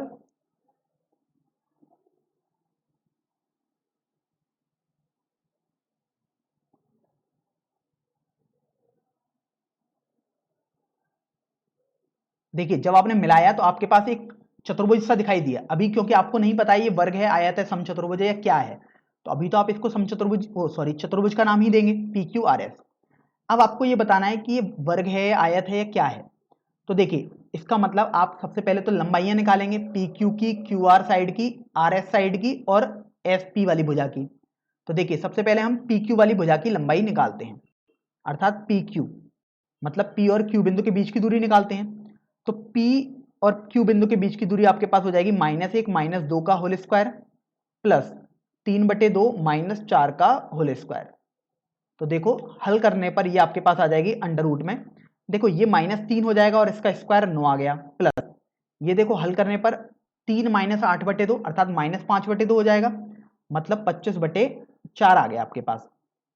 तो देखो जब आप इसको हल करोगे तो ये आ जाएगा 61/4, तो ये आपके पास 1/2 अंडर रूट 61 आ गया। तो इस तरीके से आपने पी क्यू भुजा की लंबाई निकाल ली जो कि 1/2 गुणा अंडर रूट 61 आ गया। इसी तरीके से आप क्यू आर वाली भुजा की लंबाई भी निकालेंगे। तो देखिए क्यू वाला बिंदु भी आपको पता है और आर वाला बिंदु भी पता है, तो आप इनके बीच की दूरी निकालने हैं अर्थात क्यू आर भुजा की लंबाई निकालने हैं। तो ये हो जाएगा 2 - 5 का होल स्क्वायर प्लस 4 - 3/2 का होल स्क्वायर। तो देखो ये आपके पास आ गया 2 - 5 अर्थात -3 का वर्ग 9 प्लस जब आप लासापा लोगे तो ये 8 - 3/2 अर्थात 5/2, तो ये वर्ग करने पर 25/4 आया, मतलब बिल्कुल ऐसा ही आया। इसका मतलब गणना करने पर भी ये समान ही आएगा 1/2 अंडर रूट 61। अब देखो आपने पी क्यू निकाल ली और क्यू आर भुजा की लंबाई निकाल ली। अब आप आर एस भुजा की लंबाई निकालते हैं, अर्थात आर और एस बिंदुओं के बीच की दूरी निकालेंगे। तो देखो आर बिंदु के निर्देशांक आपको दिए हुए हैं और एस बिंदु के निर्देशांक भी आपको दिए हुए हैं। तो ये हो गया 5 - 2 का वर्ग प्लस 3/2 में से -1 घटाओगे तो बेसिकली +1 बन जाएगा। तो देखो 5 - 2 आपके पास ये 3 होता है, वर्ग करेंगे तो 9 आ गया। जब आप लासापा लोगे तो 5/2 बन जाएगा, तो 5/2 का वर्ग अर्थात 25/4 आ जाएगा। तो हल करने पर आपके पास अंडर रूट 61 और 1/2 बाहर आ जाएगा, क्योंकि देखो ये सब बराबर ही आ रहा है। इसका मतलब जब आपने इतना हल कर लिया तो बार बार आप उतना ही पा रहे हैं। अब आपने देखो तीन भुजाओं की लंबाइयां तो निकाल ली, P Q, Q R, R S. अब अंत में भुजा आपके पास बचती है एस पी या पी एस, अर्थात पी और एस बिंदुओं के बीच की दूरी। तो देखिए पी और एस बिंदुओं के बीच की दूरी, तो पी बिंदु आपके पास है और एस बिंदु भी आपके पास है, तो ये आ जाएगा -1 - 2 का वर्ग प्लस, अब देखो 3/2 माइनस -1 अर्थात 3/2 + 1 बन जाएगा, इसका वर्ग आपको करना है। तो अभी आप ये देखो कि आपके पास हल करने पर ये देखो -3 का वर्ग अर्थात 9 बन गया, प्लस जब आप इसको हल करोगे तो ये आपके पास आ जाएगा 5/2 अर्थात 25/4 हो जाएगा वर्ग करने के बाद। तो ये आपके पास 1/2 गुणा अंडर रूट 61 आ जाएगा। तो यहां से देखो आपने ये देख लिया कि चारों भुजाओं की लंबाइयां बराबर आ रही हैं, P Q, Q R, R S और एस पी। तो देखो चूंकि पी क्यू बराबर क्यू आर बराबर आर एस बराबर एस पी या पी एस, आप कुछ भी बोल सकते हैं, ये बराबर आ रहा है। इसका मतलब पी क्यू आर एस एक वर्ग या समचतुर्भुज हो सकता है।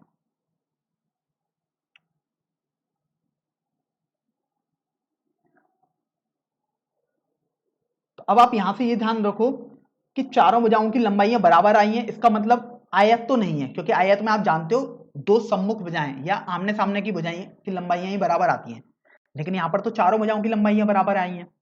तो यहां पर अभी आपको ये संभावनाएं मिल गई कि या तो ये वर्ग होगा या एक समचतुर्भुज होगा। अब वो एक्चुअल में क्या है उसके लिए आपको देखना पड़ेगा इनके विकर्णों की लंबाइयों के लिए।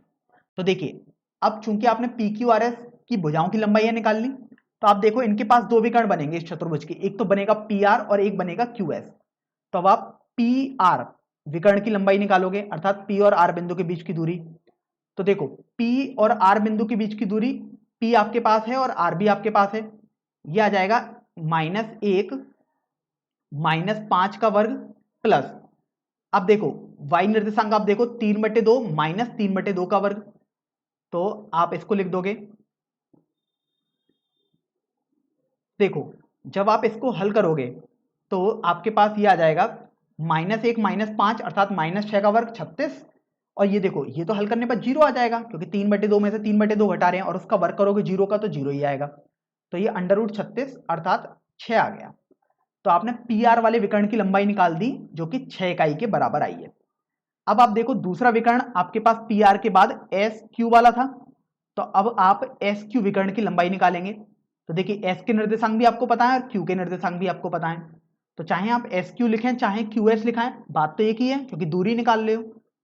तो देखो अब क्यू और एस बिंदु के बीच की दूरी आप निकाल रहे हो, तो आपके पास आ जाएगी 2 - 2 का वर्ग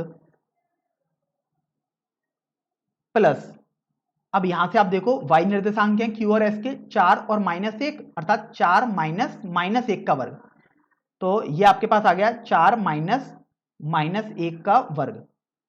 तो यहां से आप ये देखो कि 2 - 2 ये तो आपके पास 0 हो जाएगा, क्योंकि 2 में से 2 घटा रहे हो, और ये आप देखो 4 + 1 बन गया आपके पास, तो ये 0 + 4 + 1 अर्थात 5 का वर्ग मतलब 25 आ जाएगा। तो ये आपके पास √25 आया और ये आपके पास 5 आया। तो अब आपने देखा कि चूंकि विकर्णों की लंबाइयां